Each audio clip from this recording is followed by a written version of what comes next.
Hello everyone, this is Physics Lectures, Kinematics Lecture 28। देखिए, अगर acceleration a relative constant है तो हम लोग लगा सकते हैं v relative is equal to u relative plus a relative into t. T relative नहीं होता है क्योंकि time is independent of reference frame. ठीक है, वो गाड़ी में चल रहा हो, रुका हुआ हो, टाइम सबके लिए सेम होता है।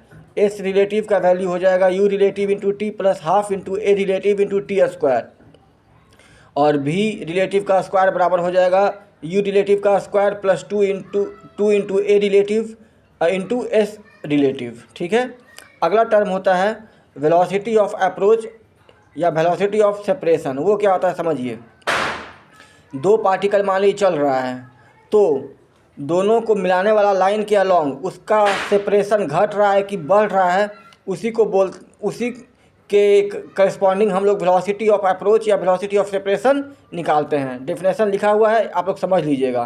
कि देखिए, जैसे मैं एग्जांपल से समझा रहा हूँ, ए इधर जा रहा है बी ए वेलोसिटी से, बी इधर जा रहा है बी बी वेलोसिटी से, तो ए और बी को मिलाने वाला लाइन ये है। ठीक है, तो भी ए का कंपोनेंट इस लाइन के अलॉन्ग कितना होगा, भी ए कॉस थीटा, अगर ये लाइन के साथ ये एंगल थीटा बना रहा है, और अगर भी बी इस लाइन के साथ एंगल फाई बना रहा है तो इस लाइन के अलॉन्ग उसका कंपोनेंट कितना होगा, भी बी कॉस फाई। तब इस लाइन के अलॉन्ग ये दोनों एक दूसरे के तरफ जाएगा तो वेलोसिटी ऑफ अप्रोच हो जाएगा, क्योंकि दोनों एक दूसरे को अप्रोच कर रहा है, तो वो कितना हो जाएगा, भी ए कॉस थीटा प्लस भी बी कॉस फाई। सपोज कीजिए भी ए इधर जा रहा है, भी बी उधर जा रहा है। ठीक, तो भी ए का कंपोनेंट अलॉन्ग दिस लाइन कितना हो जाएगा, भी ए कॉस थीटा, अगर इस लाइन के साथ एंगल थीटा बना रहा है, और इसी लाइन के साथ अगर एंगल भी बी एंगल फाई बना रहा है, तो इस लाइन के अलॉन्ग दोनों का सेपरेशन बढ़ेगा। किस स्पीड से बढ़ेगा, भी ए कॉस थीटा प्लस भी बी कॉस फाई। क्लियर है? तो सोचिएगा इसके बारे में तो और क्लियर हो जाएगा। लेकिन सपोज कीजिए कि दोनों ए और बी एक ही लाइन के अलॉन्ग मूव करें, तब जो रिलेटिव स्पीड वेलोसिटी होगा वही होगा वेलोसिटी ऑफ अप्रोच या वेलोसिटी ऑफ सेपरेशन। अभी ये दोनों दो डिफरेंट लाइन के अलॉन्ग मूव कर रहा था। ठीक है, सपोज कीजिए ए और बी दोनों इसी लाइन के अलॉन्ग किसी डायरेक्शन में मूव करे, तब वेलोसिटी ऑफ अप्रोच या वेलोसिटी ऑफ सेपरेशन क्या हो जाएगा, भी रिलेटिव। तो उस पर हम लोग कुछ प्रॉब्लम देखते हैं, देखिएगा। देखिए, पहला प्रॉब्लम में ए कोई पार्टिकल या ऑब्जेक्ट है जो कि इधर जा रहा है 10 मीटर पर सेकेंड से, बी इधर आ रहा है 12 मीटर पर सेकेंड से। ठीक है, हम इधर का डायरेक्शन पॉजिटिव मान लिए, तो भी ए यानी कि भी का स्पीड ए का speed with respect to origin क्या होगा, +10, और बी का speed with respect to origin कितना होगा, -12। तो velocity of A with respect to B क्या होगा, भी ए माइनस भी बी, यानी कि 10 माइनस -12 वो कितना आ जाएगा, 22 मीटर पर सेकेंड। तो वेलोसिटी ऑफ अप्रोच क्या होगा, velocity with respect of A with respect to B का मैग्नीट्यूड वो कितना हो गया, 22 मीटर पर सेकेंड। नेक्स्ट प्रॉब्लम देखिएगा, ए इधर जा रहा है 20 मीटर पर सेकेंड से, बी भी इधर जा रहा है 5 मीटर पर सेकेंड से।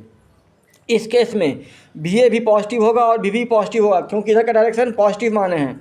उस केस में velocity of A with respect to B कितना हो जाएगा, 20 माइनस 5 यानी कि 15 मीटर पर सेकेंड। ठीक है, तो वेलोसिटी ऑफ अप्रोच कितना हो जाएगा, velocity of A with respect to B का मैग्नीट्यूड यानी कि 15 मीटर पर सेकेंड। अगला प्रॉब्लम देखिएगा, ए इधर जा रहा है 10 मीटर पर सेकेंड से, बी भी इधर जा रहा है 10 मीटर पर सेकेंड से। ठीक है, बी भी उधर जा रहा है 10 मीटर पर सेकेंड से, सी जो है इधर जा रहा है 10 मीटर पर सेकेंड से।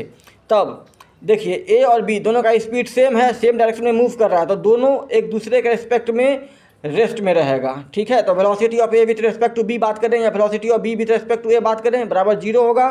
That will be velocity of approach is equal to velocity of separation, दोनों सब 0 होगा ए और बी के रेस्पेक्ट में एक दूसरे के। ठीक है, बात करेंगे सी का।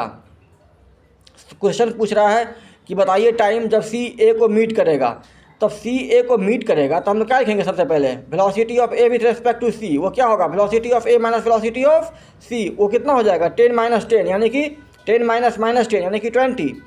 अब समझिए a position of A with respect to C. अब समझिएगा, जब ए सी से मिलेगा तो हम लोग क्या बोले कि भी ए सी का मतलब क्या हुआ कि अगर सी रेस्ट में है तब वो ए को ऑब्जर्व करेगा। तो देखिए, जब सी से ए मिलेगा तो सी को क्या लगेगा कि हम तो रेस्ट में थे, ये हमसे 100 मीटर पीछे था, अब 100 मीटर कवर करके आ गया, तो 100 मीटर कहाँ जाएगा, इस तरफ, तो एस यानी कि S of A with respect to C क्या हो जाएगा, +100। तो क्या हो जाएगा हम लोग का time, separation between A and C वो कितना है 100, और उस सेपरेशन को ख़त्म करने का जो वेलोसिटी ऑफ अप्रोच है वो कितना है 20। तो 100/20 कितना हो जाएगा 5 मीटर पर सेकेंड। इसको आप लोग अच्छे से सोचिएगा फिर और थोड़ा, ठीक है ना, कि ए अगर सी को रेस्ट में मानेंगे तो ए जो है राइट डायरेक्शन में 100 मीटर कवर करेगा, ठीक है, इसीलिए 100 पॉजिटिव ले रहे हैं। और वी ए बी क्या होगा, velocity of A minus V A C क्या होगा, velocity of A minus velocity of C, यानी कि 10 माइनस 10। तो टाइम कितना हो जाएगा 100/20, that will come out to be 5 seconds. देखते हैं फिर नेक्स्ट प्रॉब्लम। तो एक बात मैंने नोट में लिखवाया है कि सपोज कीजिए एक्सेलरेशन ऑफ अप्रोच वो निकालना है। अगर वेलोसिटी ऑफ अप्रोच टाइम का फंक्शन होगा तब उसको टाइम के रिस्पेक्ट में डिफ्रेंशिएट कर देंगे तो क्या निकल जाएगा, एक्सेलरेशन ऑफ अप्रोच। तो यहाँ से एक्सेलरेशन ऑफ अप्रोच कितना हो जाएगा, d/dt ऑफ वी अप्रोच, यानी कि वी अप्रोच कितना हो जाएगा, acceleration of integration of A approach dt, ठीक है, ए अप्रोच dt, या वी सेपरेशन भी कितना हो जाएगा, integration of A approach dt। अगला सवाल देखिएगा, ए और बी दो पार्टिकल या बॉडी है, दोनों को ऊपर फेंका गया। ए को फेंका गया है 5 मीटर पर सेकंड से, बी को फेंका गया है 10 मीटर पर सेकंड से। जी का वैल्यू काम कर रहा है 10 मीटर पर सेकंड स्क्वायर। क्वेश्चन पूछ रहा है find separation between A and B after 1 second, कि 1 सेकेंड के बाद दोनों के बीच का सेपरेशन क्या होगा। अब पहले समझिए क्या हो सकता है, ठीक है ना, कि ए ऊपर जा रहा होगा, बी भी कहीं पे, देखिए बी का स्पीड ज़्यादा है तो जल्दी ऊपर जाएगा, ये धीरे धीरे जाएगा। हो सकता है कि जब तक ये ऊपर जाए तब तक ये बहुत ऊपर चला जाए, फिर नीचे आए और ये भी नीचे आए, कुछ भी हो सकता है। तो सबसे पहले हम लोग क्या करते हैं, एस बी निकालते हैं। पहले सिंपल मेथड यूज कर रहे हैं कि पोजिशन जो डिस्प्लेसमेंट ऑफ बी होगा u B into t plus half acceleration of B into time square. तो यू बी का मान 10 है, टाइम 1 सेकेंड है, माइनस हाफ एक्सेलरेशन नीचे काम कर रहा है -10 हो गया, 1 × 1 वो हो जाएगा 5 मीटर। एक बात समझिएगा आप लोग, ये चीज़ 10 है, ये चीज़ 5 है, यानी कि जब सेपरेशन हम लोग को निकालना है उस समय ये ऊपर जा रहा होगा, बी नीचे नहीं आ रहा होगा। नीचे कब आ रहा होता, अगर ये क्वांटिटी बड़ा हो गया होता, ठीक है ना, जैसे ये क्वांटिटी 10 है, ये क्वांटिटी 20 हो गया होता, तो ये बी कहाँ नीचे आ रहा होता। लेकिन अभी ये क्वांटिटी 10 है, ये क्वांटिटी 5 है, यानी कि ये ऊपर जाने के क्रम में होगा, ठीक है। दूसरा बात समझिएगा, एस ए यानी कि displacement of A, S A वो ए कितना हो जाएगा, U A into t plus half A into t square, 5 × 1 minus half 10 × 1 का स्क्वायर, 5 - 5 0, यानी क्या हुआ, ये ऊपर गया नीचे आके ज़मीन पे गिर गया, ठीक है। तो S B minus S A, S B का यहाँ से ग्राउंड से डिस्प्लेसमेंट कितना है 5 मीटर, ए कहाँ पर है ग्राउंड पर, तो डिफरेंस कितना हो जाएगा 5 - 0 यानी कि 5 मीटर, ठीक है। So velocity the separation between them after 1 second is 5 metre, ठीक है।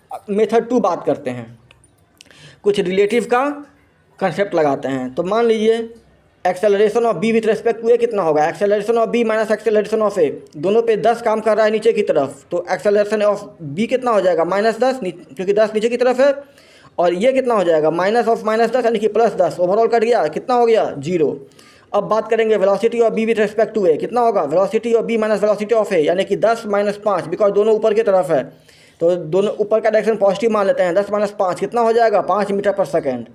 अब बात करेंगे एस बी ए इन 1 सेकेंड, ठीक है, यानी कि रिलेटिव डिस्प्लेसमेंट कितना हो जाएगा, तो वो कितना हो जाएगा v B A into t, वो कितना हो जाएगा 5 × 1 = 5 मीटर, क्योंकि एक्सेलरेशन तो 0 है, ठीक है। ये होता है ना U T plus half a t square, तो ये तो 0 है, ए रिलेटिव, तो क्या हो जाएगा यू रिलेटिव इंटू टी, तो कितना हो जाएगा 10 - 5, 5 था, 5 × टी, ठीक है। वैसे भी हम लोग निकाल रहे हैं बी विथ रेस्पेक्ट टू ए, यानी कि ए को हम लोग मानेंगे कि रेस्ट में है, तो बी ऊपर कहाँ रहेगा 5 मीटर ऊपर, इसलिए कितना आ गया है 5 metre. So separation between A and B after 1 second is equal to 5 metre. देखिए मैं थोड़ा फास्ट पढ़ा रहा हूँ अभी, क्योंकि मैं समझता हूँ कि मैंने आप लोगों को शुरू में थोड़ा धीरे धीरे पढ़ा कर कुछ कॉन्सेप्ट्स दे दिए हैं ताकि आप लोग जल्दी समझ सकें, ठीक है।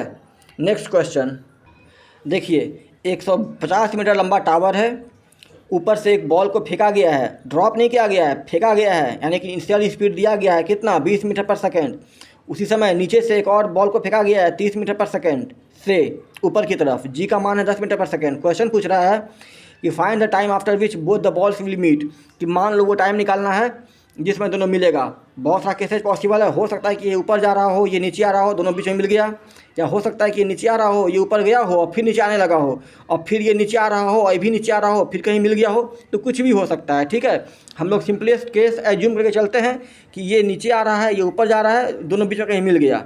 सपोज कीजिए यहाँ पे मिल गया, ये एस ए कवर किया होगा, ये एस बी कवर किया होगा, तो एस ए का वैल्यू कितना होगा, U T plus half a t square, सब ए के लिए लिख रहे हैं, तो कितना हो जाएगा एस ए का वैल्यू 20, क्योंकि इनिशियल स्पीड इसका 20 था, 20 इंटू टी एक्स, और यहाँ पे हम लोग अपने मैन के लिए बस सब कुछ इसके लिए काम कर रहे हैं, तो सब कुछ नीचे का पॉजिटिव मान लिए हैं। ठीक है, तो 20t plus half a t square, g भी 10 हो जाएगा प्लस 10, कितना हो जाएगा 20t plus half a t square, तो एस ए का वैल्यू हो जाएगा 20t plus half 10 into t square, वो क्या हो जाएगा 5t स्क्वायर प्लस 20t। ये ऊपर फेंका गया है। अब हम लोग इसके लिए जो बात करेंगे तो ऊपर का डायरेक्शन पॉजिटिव, नीचे का डायरेक्शन नेगेटिव मान लेंगे। ठीक है, तो एस बी निकाल लेंगे, तो एस बी का मान कितना होगा u B into t plus half a B into t square, वो कितना हो जाएगा 30t minus half 10t square. यहाँ पे एक्सेलरेशन नेगेटिव ले लिए हैं क्योंकि ऊपर का डायरेक्शन पॉजिटिव माने हैं, तो ओवरऑल कितना हो जाएगा value 30t minus 5t square. अब खुद समझिए आप, S A plus S B यानी कि इसका डिस्प्लेसमेंट प्लस इसका डिस्प्लेसमेंट कितना होगा, हाइट ऑफ द टावर, वो कितना हो जाएगा, क्योंकि हाइट ऑफ द टावर दिया हुआ है 150 मीटर, तो यहाँ से कितना आ जाएगा value S A plus S B 150। ठीक है, एस ए और एस बी का मान निकाल चुके हैं, तो 30t minus 5t square plus 5t square plus 20t is equal to 150। यहाँ से 5t स्क्वायर कट जाएगा, 30 20 50, 150 को 50 से भाग देंगे, आ जाएगा टी का वैल्यू 3 सेकेंड। अगला देखिएगा मेथड नंबर 2। ठीक है, ए रिलेटिव का वैल्यू हो जाएगा acceleration of A minus acceleration of B, यानी कि जी माइनस जी, वो हो गया 0। Velocity of B with respect to A कितना हो जाएगा 30 माइनस माइनस 20, यानी कि 50 मीटर पर सेकेंड। अब समझिएगा एस बी ए, यानी कि displacement of B with respect to A, तो ए को हम लोग रेस्ट में मान लेंगे। ठीक है, तब बी का डिस्प्लेसमेंट क्या होगा, तो ये ए रेस्ट में मानेंगे तो बी क्या होगा, ऊपर जाएगा 150 मीटर, तो ऊपर का डायरेक्शन क्या हो जाएगा पॉजिटिव, तो टाइम कितना हो जाएगा एस रिलेटिव बाय भी relative, because a relative is 0, तो 150/50 कितना आ जाएगा 3 सेकेंड। तो ये सब थे कुछ न्यूमेरिकल्स। मिलते हैं हम लोग नेक्स्ट लेक्चर में with some more numericals on relative velocity. Till then, thank you.